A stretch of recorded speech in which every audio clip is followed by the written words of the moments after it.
Hallo, Servus. 5 things Germans do that Americans find weird. I'm not American. A lot of people, it's funny, a lot of people on videos, they typically think that I am an American. It's usually like you see, maybe it's just the accent because us Canadians, our accents really aren't unique. So I don't know if maybe like a linguist or a language expert would be able to tell. I don't know, like between the different idiosyncrasies within the language or just within regional language that everybody uses and phrases and things like that. But yeah, people are always like, whatever it is, they think I'm an American. A lot of you don't. A lot of you know that I'm Canadian, obviously. But I also mentioned that, the amateur Canadian, and I'm your friendly neighborhood amateur Canadian. The whole amateur thing is like an inside joke going back that I've used with friends and colleagues for years and years and years. I could get into even more specific, weird, bizarre, obscure, personal inside joke / references and things that I use, and I will eventually, as we build the lore of this channel, as the lore grows and expands and becomes its own living, breathing thing. It's something that viewers have to catalog and know and understand as well. It's not just up to me. Pop quiz. Who knows MF Doom? Let me know in the comments. All right, let's check this out. I'm weird. Everybody's weird. Germans are weird. Canadians are weird. Let's have some generalizations here and have some fun. All right, let's go. Germany and the US have a lot in common, and moving here wasn't really a huge culture shock. They're both Western cultures, but every now and then there are these situations where we see someone from the other country do something, and we just have huge question marks in our eyes.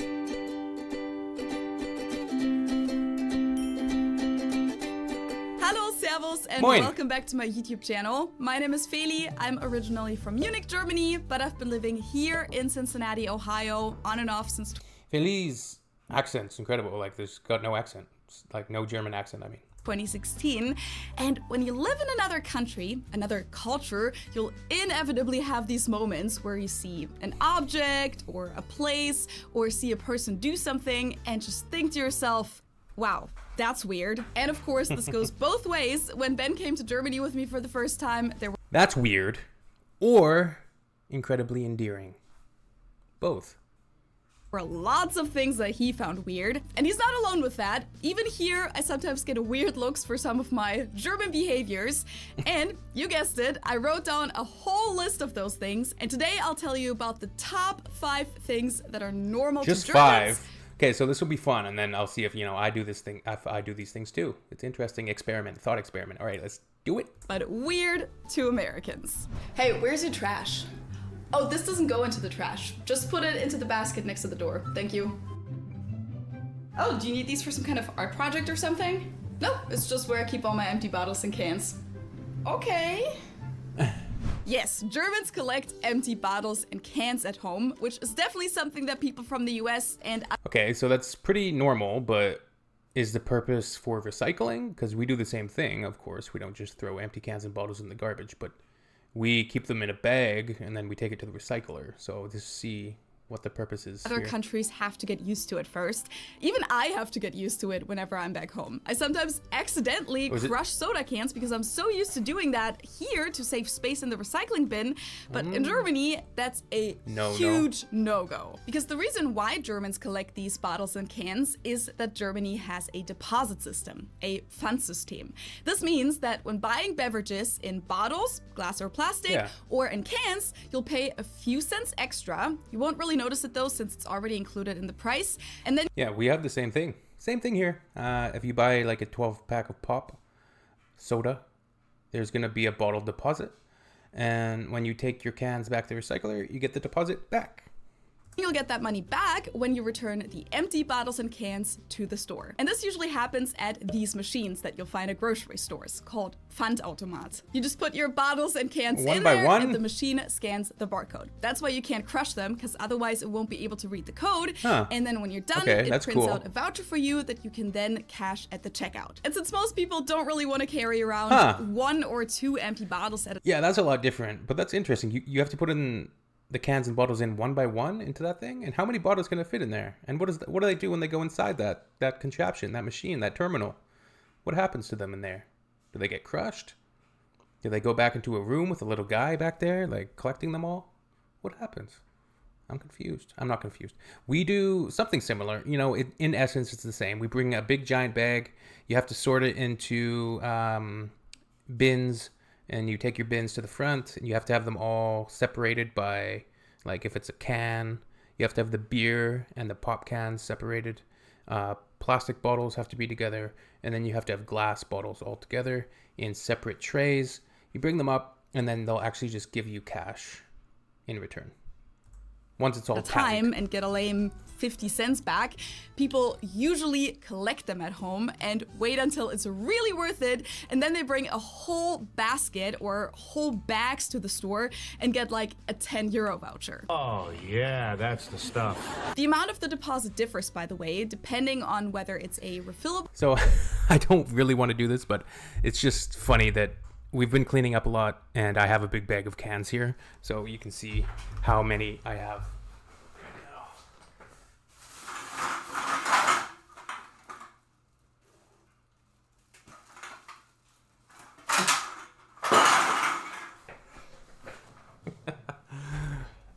Yeah, that's fine.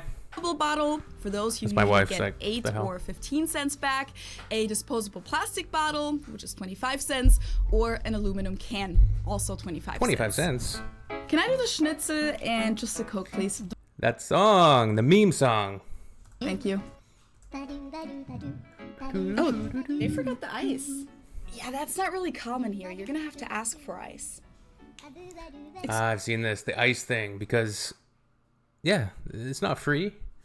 You gotta order that. Excuse me, could I get... Another thing that Germans do that Americans find a little weird is drinking beverages without ice. That's just not something that's common in Germany or in other European countries. At least not to that extent. If you ask for ice... So yeah, I've encountered this weird thing before about Germany, but I'm curious as to the reason, the explanation behind why. I know maybe it's just Americans and Canadians' obsession with ice or beverages with ice, and it's an expectation to come. Like if you order certain restaurants and like it's an expectation, they're going to bring that to you regardless if you ask or not. It'll be more like in that scene that you'll get a few ice cubes, while Americans are more used to this. I mean, cocktails and things like that are served with ice in Germany. It's funny because my dad, whenever we're at a restaurant, he always asks for 7-Up or Sprite. I can't remember which one he prefers, and lots of ice. I'll have a Sprite, lots of ice, please. As well, but again, it'll just be a few ice cubes as opposed to the whole glass being filled up with ice. But water or soda or juice spritzers won't usually come with ice at all. Now, from our perspective, this doesn't mean that we drink our beverages warm. It's just that it's enough for us when they come out of the fridge or a cold basement. In some cases, even just room temperature is fine. And yes, even though I've lived in the US for 6 years now, I still don't put ice in my drinks. And I often find the iced water at restaurants, for example, way too cold. Like, it's uncomfortable in my mouth. And if it's a drink I pay for, like at Starbucks or something, I'd rather get my money's worth. If it's so cold it hurts. Not get a cup full of frozen water with just a few ounces of the actual drink. But I'm pretty alone with that here. And I think just like I haven't started putting tons of ice into my drinks, even though I've lived in the US for years now, Ben will never stop doing it. When we were in Germany and he wanted to get a fountain Coke at McDonald's, he forgot to ask for ice, and then when we had already walked out, he noticed that it didn't have any ice at all, and he was really disappointed. One thing that wasn't necessarily weird to me before I moved here, but definitely not an everyday thing, was using a VPN, which stands for Virtual Private Network. I mean, some of my friends in Germany used VPNs. So does everybody use VPNs in Germany? Because Yeah, I mean they're smart. They're smart to use, right? They're a level of protection for not just your identity but your information and everything. To watch the newest episodes of American shows that hadn't come out Right. in Germany yet, but that's about it. Today I use one all the time, and the one that I've been using for years now and that I trust is ExpressVPN, which is also today's sponsor. And ExpressVPN isn't only... So I'm curious, like, how many people use VPNs and what the statistics would be if it's actually a lot more in Germany. And I'm going to skip past the sponsorship. That's awesome that she's got a sponsorship, but I don't have an ExpressVPN, or I don't have a VPN, I should say. Let's see.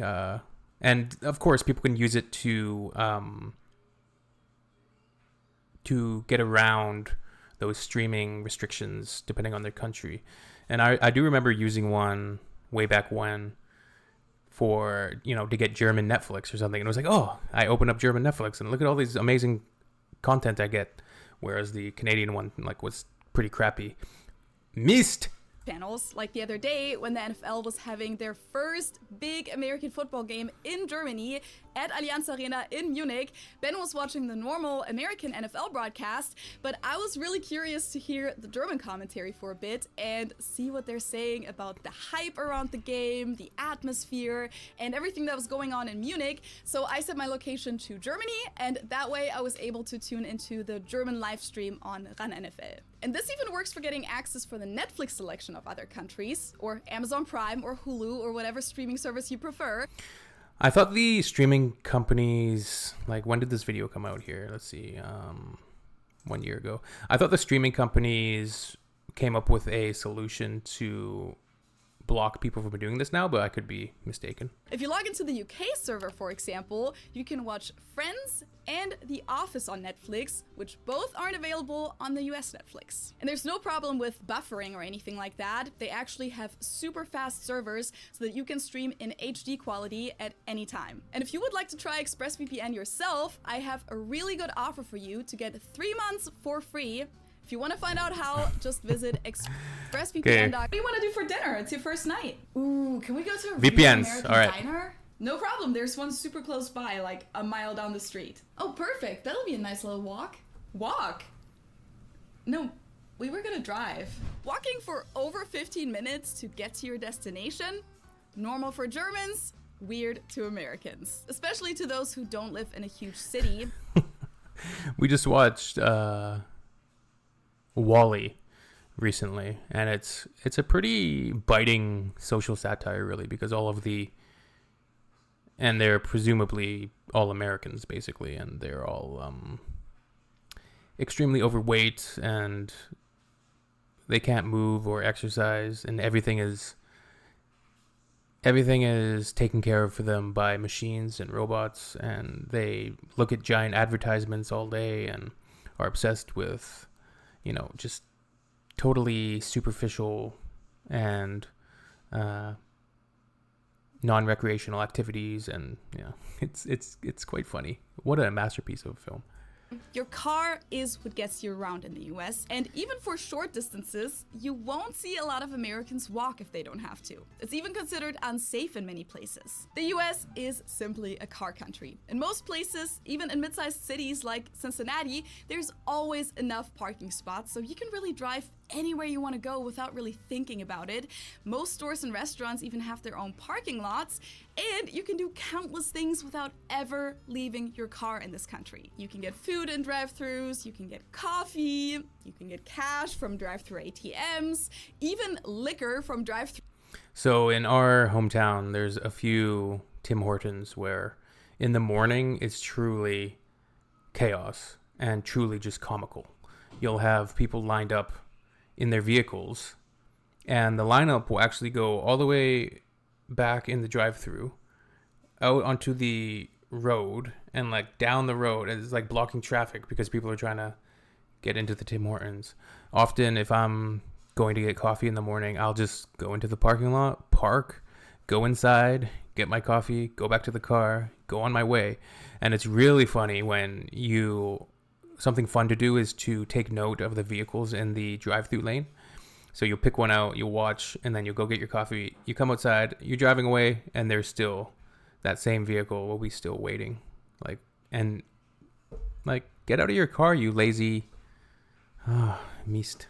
Through liquor stores, so really anything you want. Germany, on the other hand, isn't a car country. Most of our cities and towns were built before cars even existed. Yeah, and the we infrastructure. also don't have as much space for parking spots. So getting around with public transport, by bike, and walking is pretty normal for us. At least in urban areas. In rural areas, it's a little different. But in Munich, for example, it'll most likely be quicker to walk 20 minutes than taking a car, getting through the traffic, taking forever to find a parking spot, and then walking to your destination from the parking spot. Plus, many Germans also simply enjoy being active and being out in the fresh air.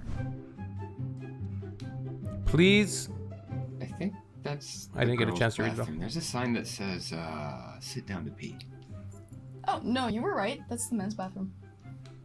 Okay, so the splash effect. The splash zone. This topic I've actually dedicated a whole video before, so make sure to check that out if you haven't Germans seen it. pee differently But yes, than Americans. In Germany, it's common for men to sit down to pee, while in the US, most people are... You got a couple things going on. You got poor aim. You got the splash effect. And let's see, what else? not only completely shocked when they find out about this, but also find it really weird. And I understand that that's a weird thought if you've grown up your whole life thinking that all men pee standing up, and that's just how it is, period. Like, it's okay that that's weird to Americans at first, as long as you don't get started with insecure comments like, oh, it's unmanly to sit down to pee. I hope we can... I like, if anybody knows Larry David and Curb Your Enthusiasm, but there's a bit in the show where he expresses his admiration for, or his affinity for sitting down to pee at night, because he doesn't want to turn on the light, right? He doesn't want to turn on the light, and if you can't see, it's gonna be a problem if you can't see while you're doing your business there. And yeah, so sit down in the dark. Your eyes don't have to get overwhelmed and overstimulated by the light. You're good to go. Go back to sleep. Good. We can all agree that that's complete bullshit. But back to the topic. In Germany, most men sit down to pee at home to avoid a mess. It's also supposed to be healthier for your prostate, and this is also what's expected of you when you're using someone else's bathroom in Germany. And yes, even public bathrooms might have a little sticker or sign asking you to sit down to pee. Might be weird to Americans, but it's normal to us. Now, this last one is a real mystery, even to me. The German stare. To be honest, before I came to the US, I didn't even know that that was a thing. But after being away from Germany for a while, I suddenly noticed that Germans do this thing where they just look at you and don't stop, in a way that I wasn't used to it anymore from the US. And I noticed that I did it too. And I don't know if this has to do with German directness, that we're just curious, looking at people and thinking nothing of it, or if there's another reason behind it, but I do know that many expats who come to Germany find this really weird and uncomfortable. And I've had to explain to many Americans Are you getting uncomfortable? No, they're not staring at you because you look American or they don't like you. It's something they just... They're not staring at you because you look American. do, and they're probably not even aware of it, like myself, because it's just something that's kind of normal in Germany. And that was the last. So, similar to 6-year-olds at the park or literally anywhere in public when you're walking by.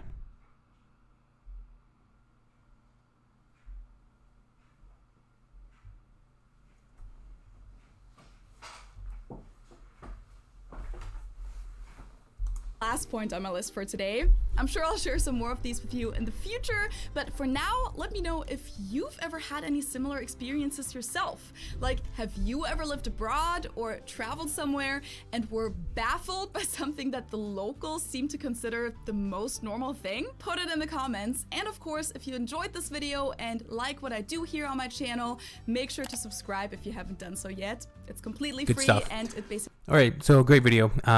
For a recap, the empty bottles thing, essentially the same here. at least in British Columbia, Canada. The beverages without ice is hit and miss. There is certain restaurants who will not serve you with ice. Some do. Usually if you order a fountain drink, it's going to come with ice. Like, that's just a given. So it's kind of a 50-50. The VPN thing, I think it's probably pretty similar if you look at statistically between like younger generations use VPNs. The walking thing, another 50-50 one. Depends where you live. In the city, a lot of people are walking everywhere, right? If you live downtown Vancouver, you're walking everywhere, or you're using public transit. You're not going to be taking a vehicle anywhere. My sister has a vehicle, but they rarely use it. But they do have it if they do need it. The sitting down to pee thing is funny, and yes, I don't really typically. All in all honesty. And the German stare, yeah, that's different. All right, thank you for watching, everybody. We'll see you soon. Ciao, tschüss, bye.